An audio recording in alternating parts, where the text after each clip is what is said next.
think a lot of different colleges and universities, especially our size, they're used to being in siloed situations where athletics is doing their thing and they're not necessarily paying attention to the overall recruitment goals of the college. But that isn't happening here. We send out our weekly reports every week. We have athletic reports going on along with our regular admissions reports, letting all the key stakeholders across campus. And that's not just athletics. That's also, we do the same type of goal setting with faculty within the different majors and departments. We're doing that within the visual and performing arts as well.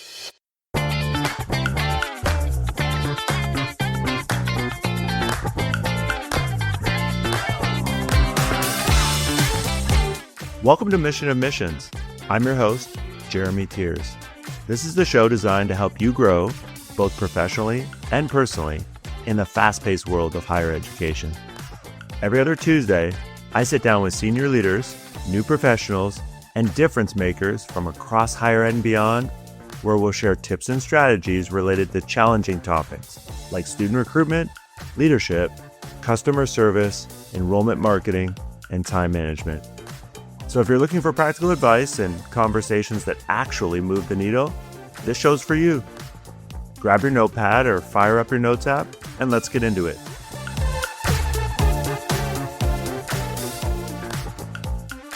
Hey everybody, it's Jeremy Tiers, and this is episode 74 of the Mission Admissions podcast.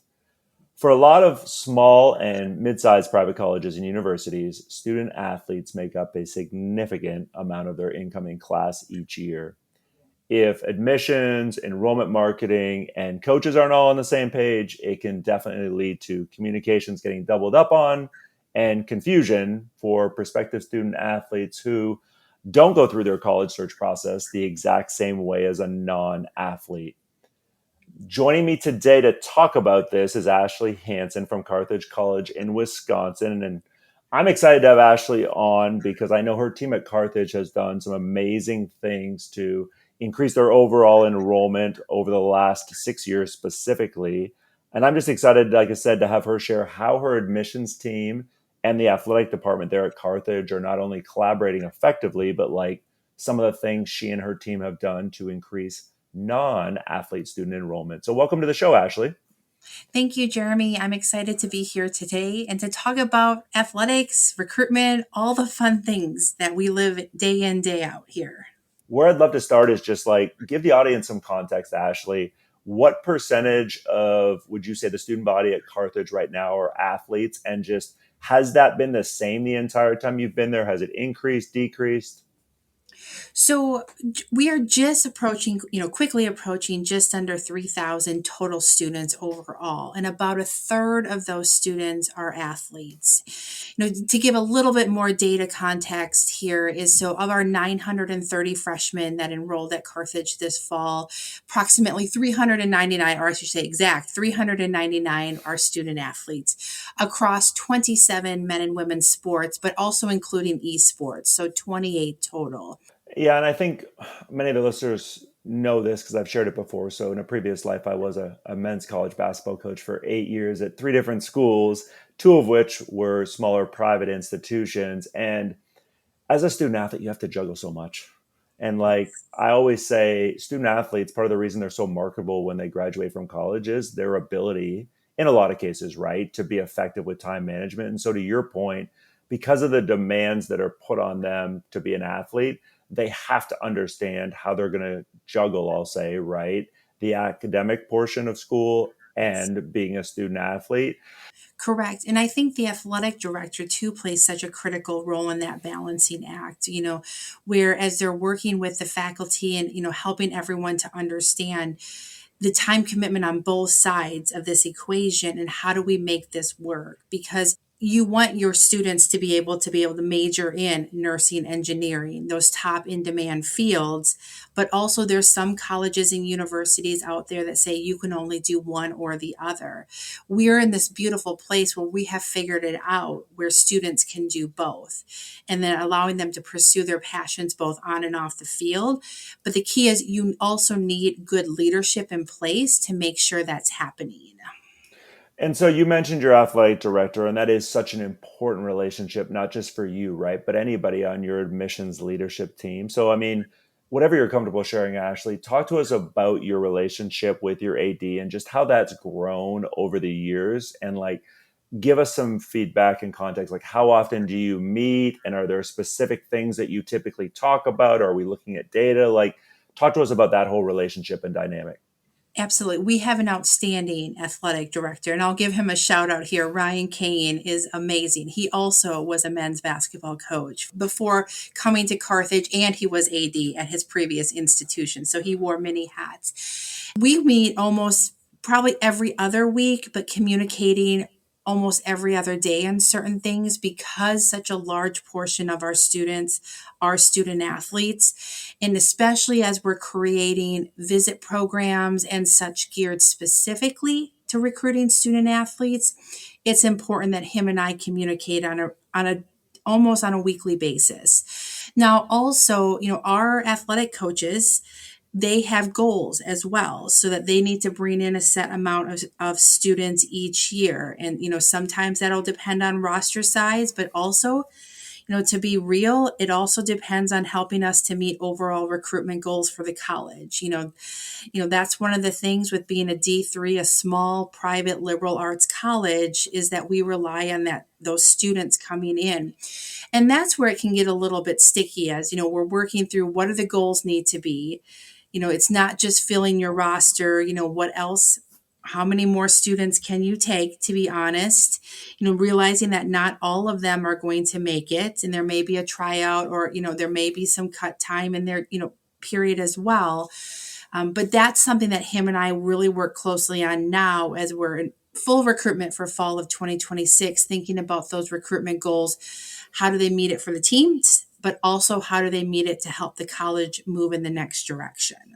I think a lot of different colleges and universities, especially our size, they're used to being in siloed situations where athletics is doing their thing and they're not necessarily paying attention to the overall recruitment goals of the college. But that isn't happening here. I want to make that clear because we send out our weekly reports every week. We have athletic reports going on along with our regular admissions reports, letting all the key stakeholders across campus. And that's not just athletics. That's also, we do the same type of goal setting with faculty within the different majors and departments. We're doing that within the visual and performing arts as well. So it's not just we're saying athletics only, you're helping you recruit, but everyone across campus. And I love that you understand, right? It's a two-way conversation. Like anything in life, I would argue, as a leader, whether you're dealing with another leader or you're dealing with a staff member you manage, it's important to make sure it's a back and forth, not a one-sided conversation. And so I don't know if it's that, Ashley, or why do you think, because I know you know this too, especially at the small college level, why aren't more people doing what you just outlined? Because they're not. And I wonder what that biggest disconnect then is between most admissions and athletic departments. Thoughts on that?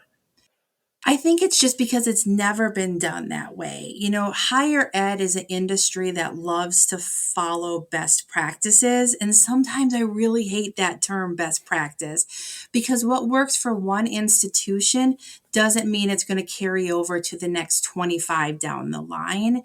And I think that's where Carthage stands out is yes, best practices are good. They're good to follow, but are those best practices the best for us and with the work that we're doing with the students that we're recruiting?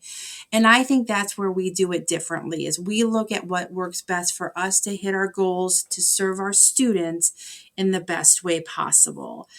And with athletics and admissions, there's always going to be a little bit of friction back and forth on that. And I think there always should be because that helps push each side and making sure that we're working in the best interest of the student. But yeah, if it's just it's easy in theory, but when you put it into practice, it's just like, well, that's maybe never been done before.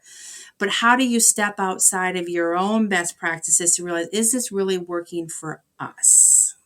Give us a little more context. 'Cause I think this will be helpful for the audience. CRMs, you all have, what do you have at Carthage? Well, we just moved to Slate, so this will be our third full year in Slate. I shouldn't say just moved. We're 3 years, so it's no longer in the infancy stage of things. In terms of athletics, they use ARI, so which is a great tool. So that's a tool that our AD brought when he came to Carthage, and so that is integrated with Slate. And so it's a system that continuously talks back and forth. And so it is sharing real time data. And I know that's sometimes different. When I talk with a lot of other institutions, their coaches may have their own portal within Slate, etc. But ARI was really a tool that Ryan really loved that he brought in.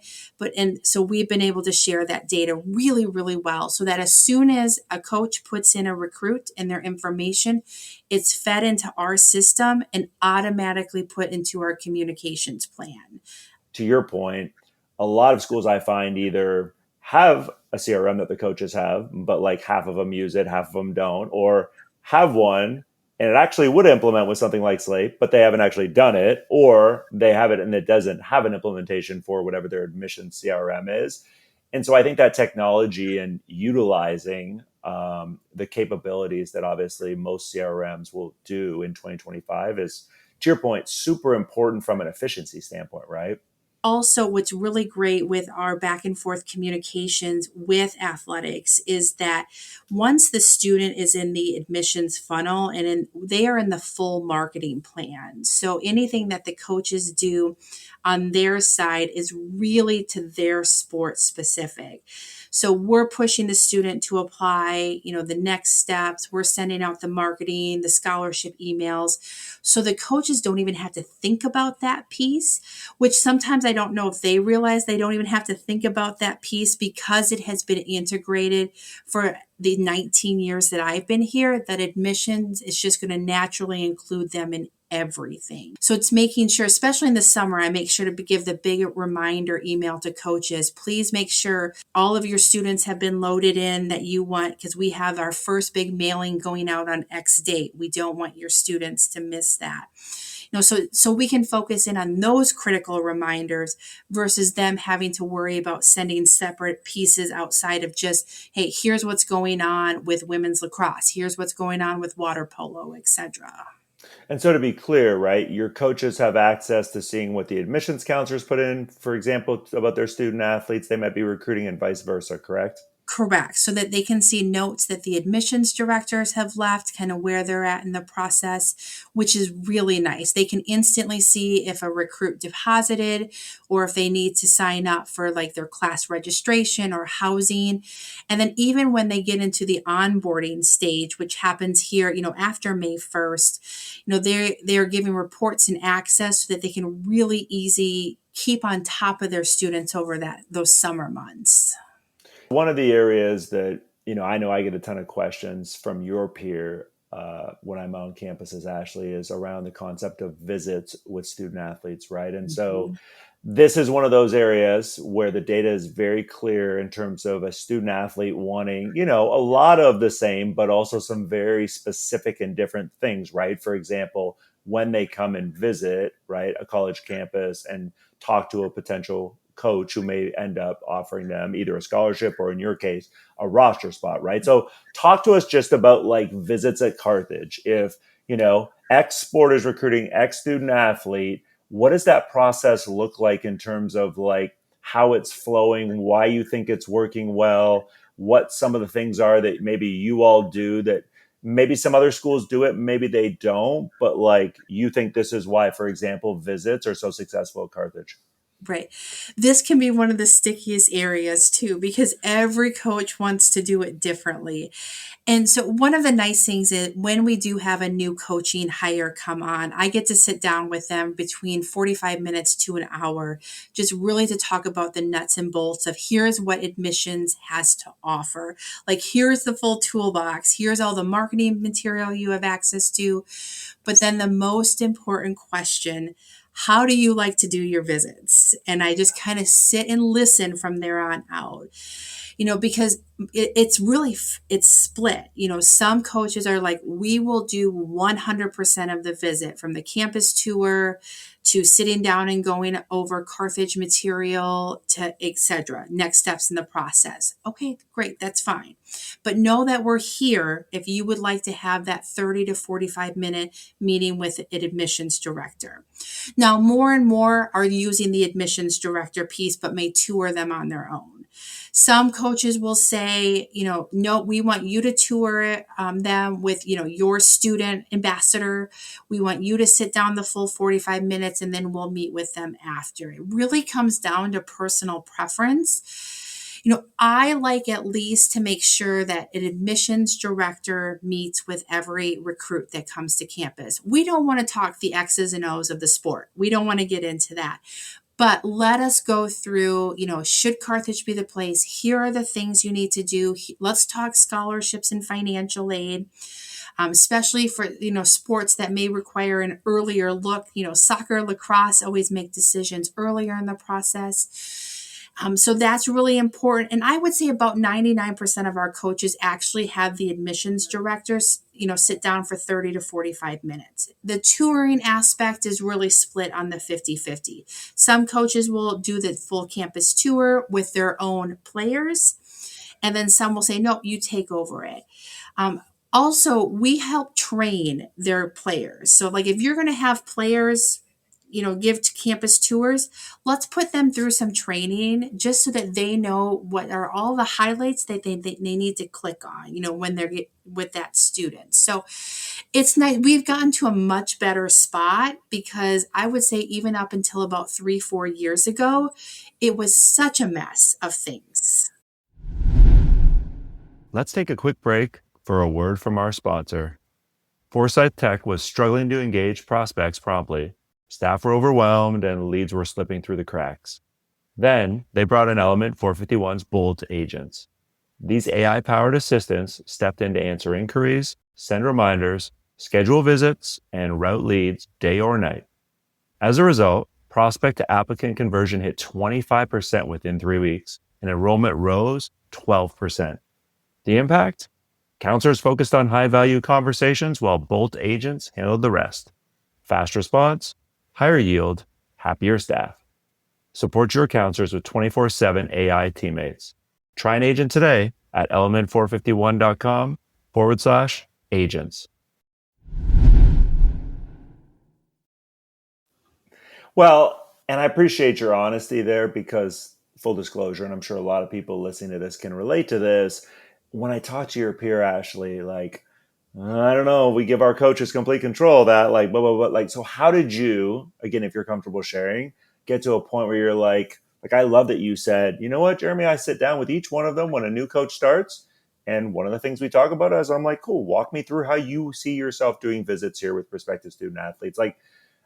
Most VPs would say, no, I'm not even giving them a choice. We're going to tell them to do it this way. But how did you get to the point where it was like, no, we understand this has to be a collaborative relationship for it to work best?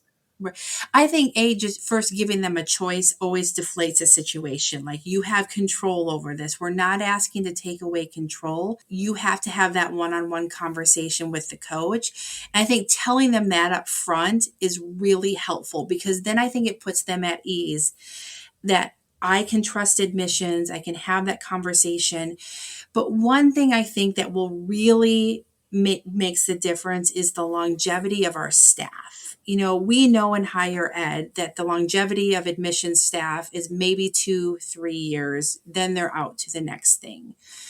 About 15 years ago, probably a little bit longer, the Carthage method changed where they no longer hired recent 22 to 23-year-old recent grads. And not saying that's wrong to those peers that are listening to us, but we hired seasoned professionals, people ranging from 30 to 50. And so my oldest employee is 65, my youngest is 33. They've been here between 6 years and 24 respectively. So I think that respect is also really big between the coaching staff and us because they know that when they call up here, they are getting somebody who's just really diving into the right information with the student. What's something you've learned from I'll say, one of your coaches over the last few years that has been super helpful for you in your day today?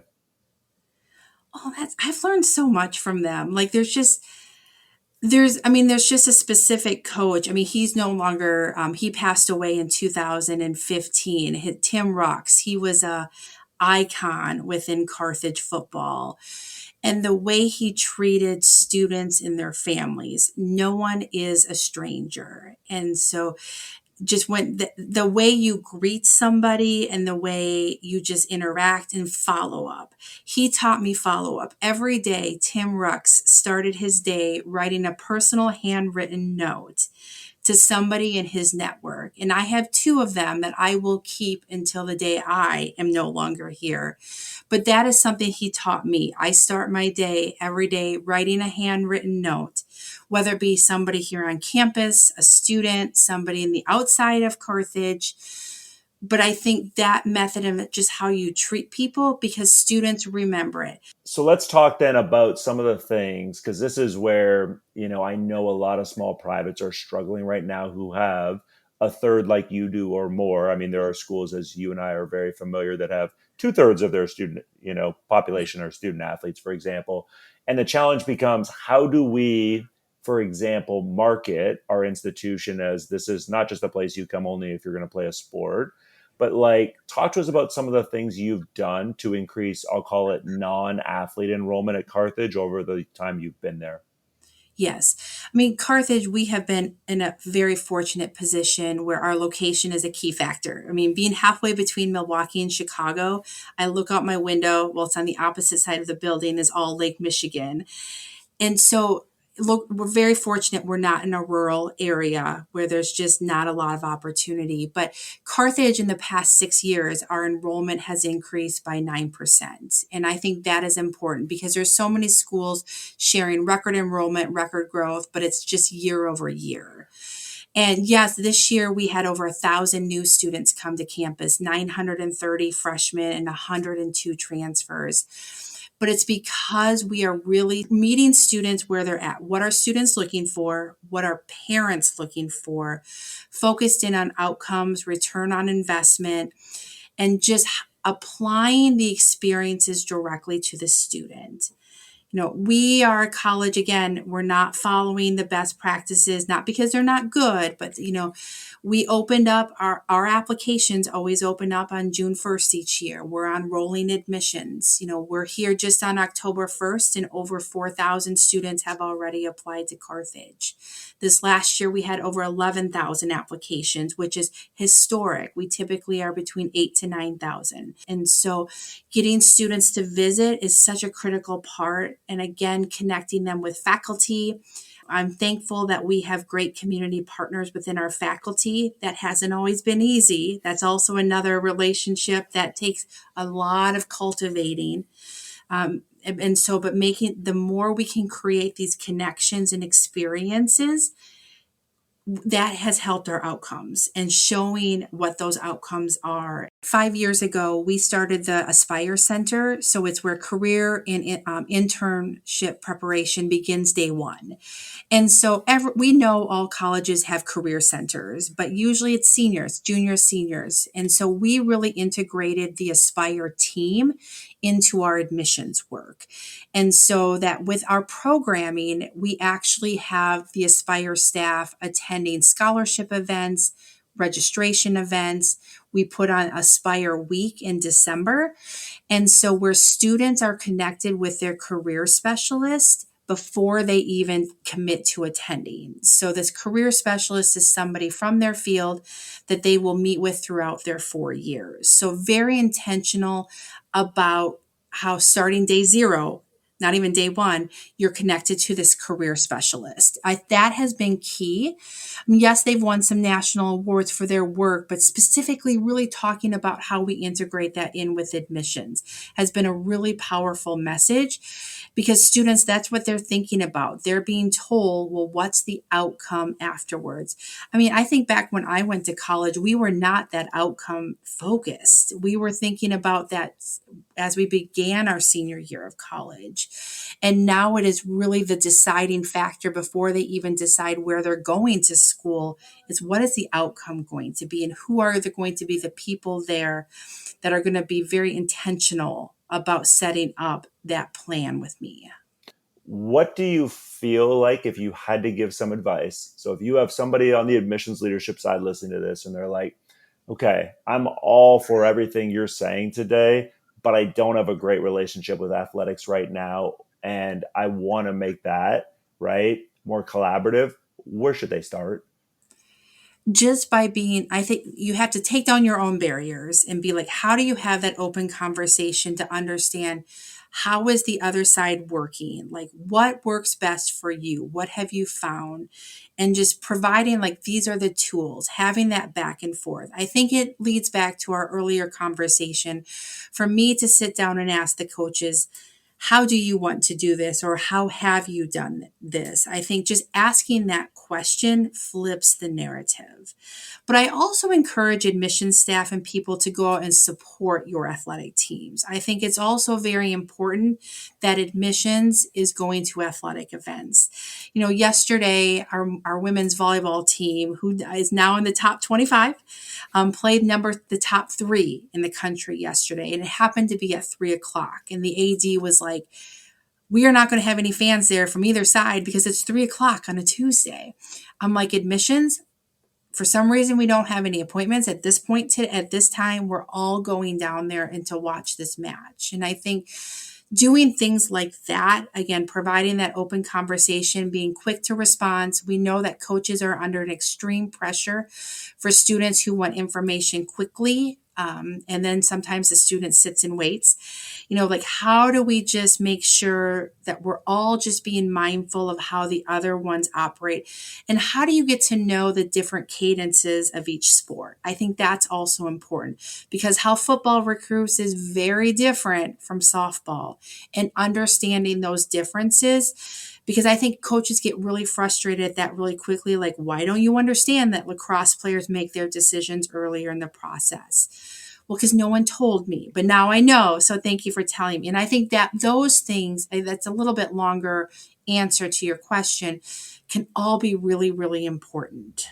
Yeah, it is communication at the end of the day. I mean, that's what it is. But it's again, being willing to listen and I'll say see the other person's point of view, right? As a way to then help educate you and hopefully between the two of you in that scenario, come up with a strategy that makes a sense, right? For the entire campus. Ashley, I end every show with something I call fun rapid fire. So I'm just going to give you a handful of things and I want to get some quick feedback from you on each, okay? All right. Rumor has it your family is a swim family. So, what is a harder stroke to master, the butterfly or the backstroke? Oh, butterfly. My 10-year-old will fight you on that, Jeremy. And so both my children swim, but my daughter last year won the state championship in Wisconsin for the 50-yard butterfly. And That's she is a awesome. flyer. I could not do it. I would drown. Yeah. As somebody who grew up in swimming lessons, I hated the butterfly. Yeah. Absolutely hated it. Caribou or Starbucks, Ashley? What are we going with? Caribou. I'm a Minnesota girl. That was where I was born and raised. So, and please give me a medium caramel high rise. I can't argue that. I lived in Minnesota for a number of years, but I'm going to tell you, I still will take my blonde Americano from Starbucks. That is my go to. Best Disney movie. What do you think it is? Ooh, Encanto. The Milwaukee Brewers, because of course you're in Wisconsin, so I feel like I have to ask you this because the Major League Baseball playoffs started yesterday. They're the number one seed, so they have a bye. Like, how far? Be honest, because I have a feeling you might be a Twins fan. But I'm going to ask you anyways. Like, how far are the Brewers going to get in the playoffs? I don't think they'll make it all the way, but they will get very, very close. I've been to two Brewers games this year, but I did marry a Wisconsin boy. So now I kind of follow the Packers versus the Vikings. I'm sorry to any Vikings fan out there, but it's hard not to in this state. There's something in the water to follow these teams. Well, I appreciate all of the insights and just you feeling comfortable enough to share some of the great things that are working at Carthage and At the end of the day, all of you listening, the biggest thing amongst everything else that I encourage you to take away from what Ashley talked about is just being open to saying what way makes the most sense for us. And it doesn't have to be right the same way that, for example, your direct competitors are doing, even if you feel like, yeah, but it's working for them. Well, just because it's working for them doesn't mean it's going to work for you. Ashley, I look forward to the next time we connect. Thank you. Was glad to be here with you, Jeremy. Thanks for listening to Mission Admissions. This show is a proud member of the Enrollify Network, home to Higher Ed's largest collection of podcasts. Enrollify is where higher ed goes to grow, so be sure to check out our other podcasts, webinars, video clips, blogs, and more. Visit enrollify.org and subscribe for all the latest details and content drops directly to your inbox. Enrollify is brought to you by Element 451, the digital workforce platform for higher ed. Learn more at element451.com.